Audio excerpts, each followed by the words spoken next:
PlayStation are paving the way for their classic franchises to come back, and I think they're doing a really good job with the new Everybody's Golf game, and I feel like PlayStation could take other older franchises from their past and be able to bring those games forward without having to burden the full cost. So you might be thinking to yourself, what are you talking about? Well, here I have Everybody's Golf Hot Shots, which is the new upcoming Everybody's Golf game that is coming out later this year in 2025. And there's something very interesting about this whole situation. In fact, I've actually got it here on the Wikipedia page of Everybody's Golf, and it looks like this. So basically, Everybody's Golf Hot Shots is a new entry of the series to be released for PS5, Switch, and Windows. So basically on PC. And that this is actually a licensing agreement with Sony Interactive Entertainment, because keeping in mind, Sony owns the IP of Everybody's Golf and has always actually been a PlayStation franchise. It's always been a PlayStation game until now. It is the first in the series to be published for non-PlayStation systems, and is the first console installment not to be published by Sony. So instead of Sony publishing the game, Bandai Namco Entertainment will be performing the publishing duties, and is not actually developed by Clap Hands, but rather it's the Japanese studio Hyde that's developing the game. And Hyde, I think, is based in Shinjuku. I could be wrong about that, but that's, I think, what I ended up finding out. Still though, so basically what's happening is that Sony owns the IP. So they're licensing out the IP to Bandai Namco Entertainment, who is going to be publishing the game with Japanese studio Hyde. So Hyde being the studio to develop the game. So we have a development studio, we have a publisher that is able to publish to multiple platforms like PC, Switch, and PlayStation, and then you have Sony above all of that as the licensee, or the one licensing out the license to other companies. And this, I think, is a great idea. The idea of licensing out your IP for others to develop and then release on multiple platforms. But the thing is that as many times as this will happen with PlayStation IPs, or moving forward, because again, Patapon 1 and 2 are both coming to Switch, and Patapon has always been known as a PlayStation IP. And in fact, there's so many games published by PlayStation that have come out way back when. Imagine if some of these older games could be released on newer hardware after being, developed and published by other companies, sold on PC, Switch, and PlayStation, and for someone else to publish those games while Sony basically gets the benefit of their name, their name brand being used, basically. It's a cool thing to think about. And again, a lot of these are probably never going to be touched. Jet Moto, I don't think, is going to be getting another game.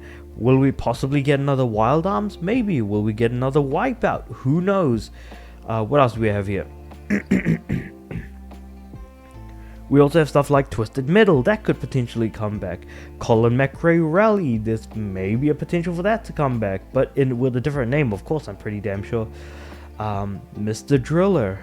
What else have we got? PS2 games. Dead or Alive 2, really? Well, okay, Popolocris, for example, maybe. Fantavision, maybe. Like, I could see some of these games actually genuinely coming back, even though it seems extremely, extremely unlikely that there's any reason why they ever would.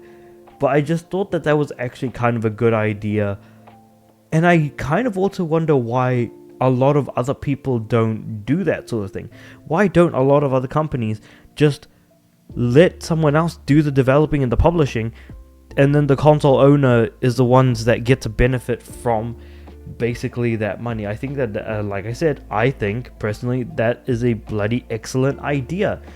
And the fact of the matter is that even with this Everybody's Golf game, like, it really does look like it's actually coming back nice and strong as well. Like, the game looks good. So I feel like rather than being too uppity about your own games, maybe it might just be a better idea and a better strategy as a whole to do this. All things considered.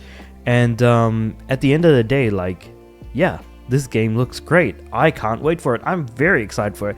I'm actually very, very happy that this game is even coming out at all, because there was actually a time where, when Japan studios were shut down, that I thought we would never get another game like this again.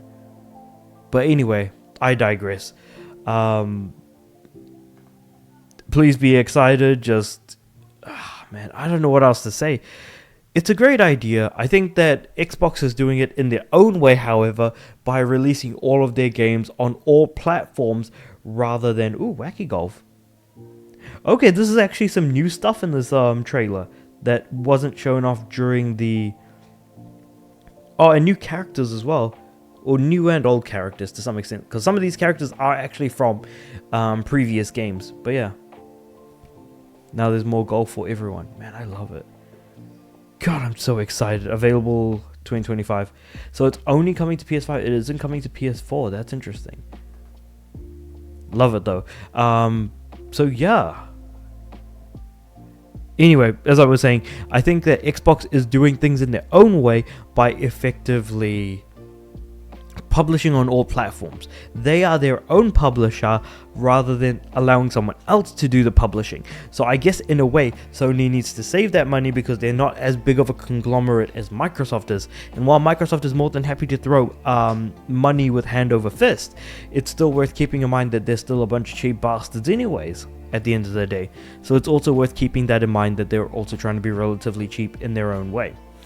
But with all that being said, I'm actually interested to hear what you guys have to say about this, because like I said, there isn't a lot of places that do this type of thing, and I think that this is a great idea for PlayStation, because if PlayStation doesn't look like they're doing particularly well, where can they potentially save money? And that could be in publishing. They can save money in the publishing area by basically hoarding out their IP. Basically what Warhammer did back in the mid-2010s. Granted, they were very, very not careful about who they were giving their games to and what those games look like, but at the very least, Sony may very well be a little bit more careful, and we are seeing the fruits of that labor in the form of Everybody's Golf.